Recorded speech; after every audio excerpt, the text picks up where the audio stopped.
Hello guys, bersama saya lagi dalam Alright Nopa Channel. Berita menggempakan sahabat-sahabat semua. Pengakuan Ustaz Zuliah Abdullah.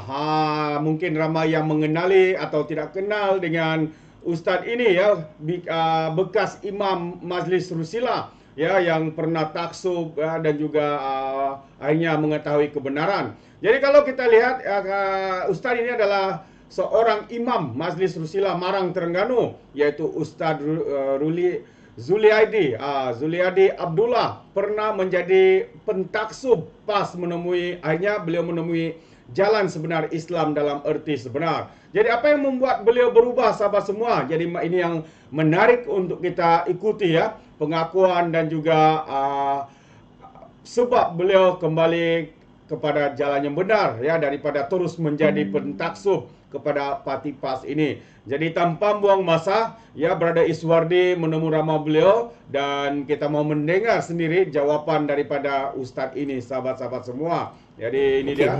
Ni pandangan Ustaz since Ustaz ni antara orang yang fanatik juga PAS dulu tahun 90-an, masa zaman reformasi tu. Ustaz, bagaimana pandangan Ustaz dengan Perdana Menteri pada masa Datuk Seri Anwar Ibrahim? Bukan Tun Datuk Seri Anwar Ibrahim. So macam mana Ustaz? Ya, saya budak lagi dengar cerita Anwar ni dulu dalam ABIM. Saya dengar dululah. 90-an saya dah besar sikit. Lepas tu orang kata masuk UMNO. Apabila masuk UMNO ni kok jadi sonal lah, masa jadi Tauhud jugalah. Jadi tak berimang juga. Lepas tu orang buat hujah bahawa dia nak basuh tong tahi, dia masuk dalam tong. Jadi saya percayalah benda tu. Apabila kita pergi belajar, ni bukan dalil, ni bukan hujah. Jadi saya ni dengar Anwar ni macam-macam orang cerita. Kita orang berlalik lawang dia kan. Saya duduk di Yaman masa tu. Ulama-ulama Yaman akui minat kepada Anwar Ibrahim ni. Syekh Abdul Majid Zandani ni antara nama besar di Yaman. Ulama besar, janggut dia merah gitu. Dia senyum sokmo. Jadi satu ketika tu 98 Mahathir jatuhkan Anwar. Jadi dunia pun memang kaluk lah dengar cerita ni. Sayang ke dia ni nak bawa Islam macam Erdogan tu. Betul lah, saya salam dengan Syekh Abdul Majid Zandani. Dia pun tengok saya orang Malaysia. Malaysia. Anwar macam mana? Saya masih lagi becik masa tu. Orang cerita buruk-buruk. Saya kata, Anwar tak jadi, tak pakar. Saya cakap bahasa Arab lah. Saya dengar cerita dia pun suka korang puang lah, apalah, beginilah. Tapi tak panjang lah, sekejap je. Dia tahu ada bukti tak? Oh, Allah. Saya lepas tu baru saya faham. Saya kata tak ada, saya dengar. Saya tak pakar, saya dengar. Benda-benda ni lah yang duduk dalam kepala saya, yang menambah kesedaran saya. Lepas tu saya mula baca lagi, jumpalah Nabi Yusuf alaihissalam duduk dalam istana raja masa tu di Mesir. Lepas pada tu dia minta nak jadi menteri ekonomi. Jadi kalau begitu maknanya yang pertama dia minta, yang kedua dia kerja dengan orang yang bukan Islam. Jadi saya kata boleh ni. Kalau UMNO lagilah boleh. Menyebabkan makna saya mula lagi terbuka tentang Anwar ni, sehinggalah mari balik kasih apabila Fadhino maknanya pergi dekat dia masa tu, buat baik dengan dia, dan akhirnya PAS pun terimalah. Saya pun dah terbuka dah. Jadi apabila berlaku pecah pula, saya dah ready dah lah, ada kepahaman dah bahawa boleh terima dia, boleh terima orang tabligh, boleh terima orang ABIM, boleh terima siapa sahaja hak betul, boleh terima maknanya. Alhamdulillah. Pada masa itu PAS sendiri tahun 98, saya rasa PAS sendiri pun agak berpecah juga. Betul. Di antara yang menyokong Anwar Ibrahim dan yang mungkin tak nak bersama dengan Anwar Ibrahim. Betul. Jadi mungkin ada pengalaman Ustaz sedikit bahagian tersebut daripada Jadi masa tu saya dengar pimpinan parti ni, hak Terengganu ni memang tak sukalah. Masih lagi bertahan, maknanya tak ambuh ke Anwar ni. Tapi saya dengar Fadhino dah mula dah pergi, dan ada kita tengok fikrah lain lah. Dan akhirnya Kediang tu nampak terpaksa hak Terengganu ni pasal dia jadi Ustaz Fadhino ni kan dia presiden PAS. Jadi akhirnya, dan dia pula orang yang tegak dan bawa satu idea politik yang matang. Nak banding dengan pimpinan lain lah bagi saya. Jadi kalau begitu akhirnya saya pun nampak tu semua pimpinan dah mula bersama dengan Fadhino dan bersama lah. Dan ada kebanyakan pimpinan tu sekarang ni bersama dalam Amanah dan keluar daripada PAS. Itulah antara buku yang Ustaz sebut tadi tu kan, Datuk Yusuf Al-Qaradawi, kita kata kesederhana wakil, fiqh reality, fiqh keutamaan, muazanah, kesederhanaan. Dan juga Abdul Karim Zaidan tu antara buku-buku yang saya baca juga sebenarnya. Saya baca juga buku-buku tu, dan daripada situ kita dapat pemahaman. Dan saya baca juga fiqh daulah umpamanya kan. Fiqh daulah. Dan dalam tu mula-mula bertentangan juga dengan cara faham saya. Walaupun saya tak ekstrim faham masa tu. Tapi kemudian saya fikir kenapa Qaradawi fikir sebegini kan. Dan sekarang baru kita nampak. Nah, pandangan Ustaz tentang Perdana Menteri kita sekarang ini, apa yang dibawa, yang mana Perikatan Nasional kata liberal lah, sekular lah, apa nak menjual Islam Melayu lah. Pandangan Ustaz sekarang macam mana? Yang setakat 7-8 bulan pemerintahan ni Ustaz nampak. Sila. Saya nak ambil sikit awal tadi. Awal. Iaitulah ketika Parti Amanah keluar, lepas pada tu Tok Guru kata haram buat parti Islam yang kedua. Dia kata, dia telefon ke Qaradawi, tulis surat Qaradawi. Saya kebetulan baca dah buku Fiqh Daulah tu. Jadi dalam tu Syekh Qaradawi kata, kalaulah fiqh ada mazhab-mazhabnya, maka politik juga ada mazhab dia seperti parti-parti. Jadi macam mana Tok Guru kata haram? Aku baca Syekh Qaradawi antara orang yang bawa pemikiran tajdid dalam hal ini. Saya tak percaya. Saya kata saya percaya yang Qaradawi tulis. Okey. Akhirnya sampai hari ni ceritalah, maknanya Anwar Ibrahim ni dah jadi Perdana Menteri. Jadi Menteri, saya dengar pula orang kata, Anwar ni nak buat Madani ala Firaun ke Madani ala Nabi Muhammad. Allah kata bahayanya cara faham. Lepas tu kita ambil cerita Nabi berhijrah daripada Mekah ke Madinah. Siapa ke Madinah Nabi nak buat negara Islam tu? Unta dia ni, ke orang-orang Madinah balik tarik unta nak pergi rumah dia masing-masing. Nabi kata tak payah tarik, biar dia jalan sendiri, ikut arahan daripada Allah. Berhentilah unta tu satu tempat tanah. Lepas tu Nabi kata di sinilah kita buat masjid. Di maknanya dalam Quran sebut hablum minallah wa hablum minan nas. Kita ada hubungan dengan Allah, hubungan sesama manusia. Jadi maknanya apabila Malaysia ni saya dulu pimpinan parti kata bukan negara Islam. Ni Malaysia bukan negara Islam, ni kata negara umat Islam. Saya dengar ceramah Syekh Qaradawi kata seluruh negara OIC, semua negara Islam termasuk Malaysia. Jadi saya pegang yang tu. Jadi kalau begitu saya tengok yang pertamanya nak jadi syarat negara Islam ialah yang pertamanya ulil amri tu. Agung tu mesti Muslim. Perdana Menteri Muslim, timbalangnya, ketua polis penting, Muslim juga, ketua askar penting untuk menjadikan sebuah negara yang kuat ni, negara Islam ni. Lepas tu adanya masjid. Lepas tu dah sekolah lagi, bank Islam lagi, tabung haji, zakat apa.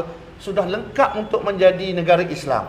Tapi negara Islam macam kita lah, kita manusia ni memanglah ada salah. Ada kurang dia. Ada kurang. Mesir negara Islam, tapi banyak je kurang. Syria, Jordan, Saudi, tempat jaga Mekah, Madinah pun ada kekurangan. Tapi kekurangan itu bukan maknanya bukan negara Islam. Tapi dia kata dia hujah Ustaz. Perlembagaan ni perlembagaan kafir dia kata. Jadi apa yang Islamnya perlembagaan kafir kita ambil daripada orang kafir. Macam mana tu Ustaz? Saya tengok sebenarnya dulu contohnya perlembagaan kafir. Jadi UMNO ni yang jadi kafir, salah satu puncanya kerana menjadikan perlembagaan kafir ni sebagai perlembagaan Malaysia. Itu yang pertama. Yang kedua saya tengok pula dia pergi akad supoh juga. Pakai perlembagaan tu. Pakai perlembagaan tu. Lepas tu saya dengar ulasan perlembagaan ni. Dalam tu ada maknanya Islam adalah agama resmi. Persekutuan, jadi cukup dah saya rasa. Cuma kekurangan tu baikilah akan datang. Jadi saya pelik kalau kata kita berjuang untuk buat negara Islam. Nak buat negara Islam apa dah ada dah. Dah ada dah. Cuma baiki kalau awak menang pun, awak baiki ya. Dia kalau dia menang pun dia tambah, dan dia pernah memerintah 33 bulan. Saya tak nampak apa yang diubah pun. Tak ada pun dia ubah perlembagaan tu. Dia kata apa? Oh, kami tak menang 2/3. Cadangkanlah. Menteri undang-undang tu menteri kamu. Kan? Lepas tu dulu saya faham, selagi tak buat hudud dengan kisah, selagi itulah negara ni bukan negara Islam lah. Lepas tu saya kebetulan membaca buku yang diterjemahkan Qaradawi juga. Nama Piagam Kepahaman Islam. Orang hadiah saya, dia beli di Kuantan, Imam Ustaz, saya hadiah.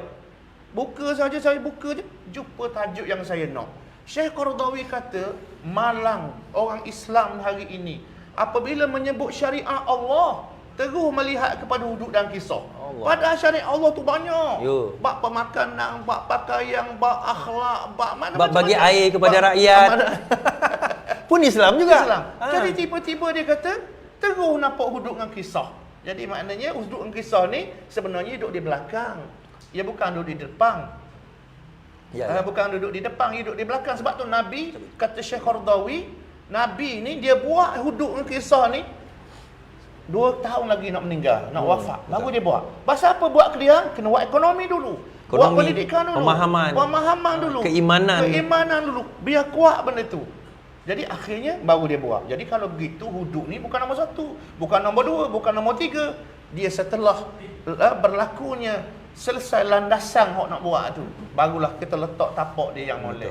Bila rakyat tu, ni kalau kita tengok sekalipun rakyat paling miskin, Tegar miskin paling ramai kat Kelantan. Ya, ya, ya. Kan? Kita kata dari segi ekonomi pekerjaan pun masih lagi rendah kita kata.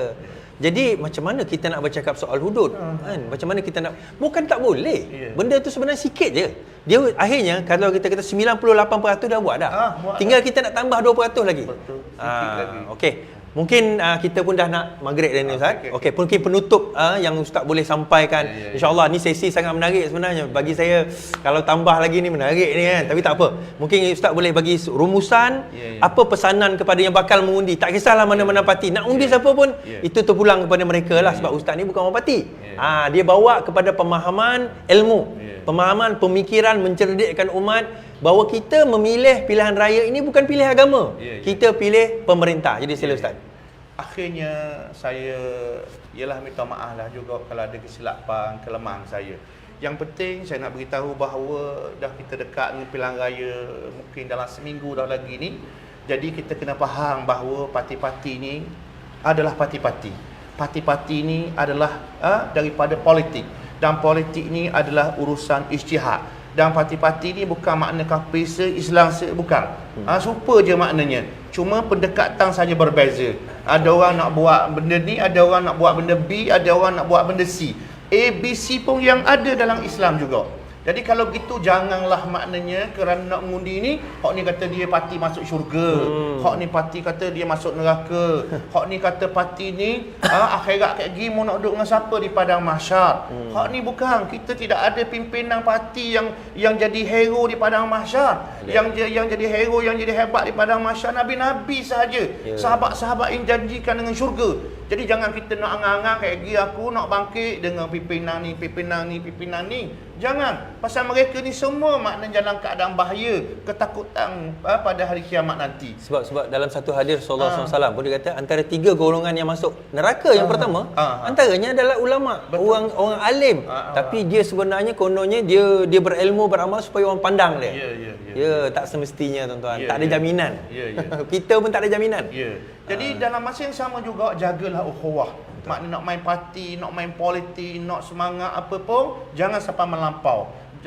Kena jaga ukhuwah dan kena jaga akhlak, kena jaga dia panggil perpaduan ummah. Pasal hak ni wajib nas. Politik ni wajib dia ijtihad, akhlak ni wajib nas. Ukhuwah Islamiyah ni wajib nas. Innamal mu'minuna ikhwah. Orang yang beriman bersaudara. Perpaduan ni wajib nas. Kerana Allah Ta'ala sebut ya ayyuhan nas inna khalaqnakum min dzakarin wa untha wa ja'alnakum syu'uban wa qabaila lita'arafu inna akramakum indallahi atqakum. Jangan kita duduk main kat cabang dekat isyak politik lalu kita langgar wahyu Allah yang berkaitan dengan akhlak, berkaitan dengan ukhuwah, berkaitan dengan perpaduan ummah, berkaitan dengan dakwah. Jadi itu yang sepatutnya kita orang Islam ni tak sama dengan orang Cina dengan orang India main parti. Tapi orang Cina, orang India tak balah main kafir sama dia. Kita orang Islam ada tafsir macam-macam, Qurtubi, Al-Munir, Fathul Qadir, macam-macam nama. Jalalain, nama tafsir. Hamka. Hadis pula macam-macam. Sahih Bukhari, Sahih Muslim. Lepas tu pula syarah pula Imam Nawawi lah, orang ni, ulama ni. Tapi macam mana kita ni dalam masa yang sama berat nanang maknanya. Langgar wahyu, langgar hadis Nabi, langgar ukhuwah. Patutnya kita terbaik lah. Kita terbaik pasal Allah Ta'ala sebut laqad kana lakum fi rasulillahi uswatun hasanah. adalah bagi kamu pada batang tubuh. Rasulullah itu contoh yang terbaik. Kita pula setiap tahun sambut Maulud Nabi, sayang ke Nabi, selawat ke Nabi, baca Quran, berzikir sunnah. Tiba-tiba mari bulan raya hilang dah. Hilang semua. Hilang semua. Hilang akhlak, hilang ukhuwah, hilang perpaduan.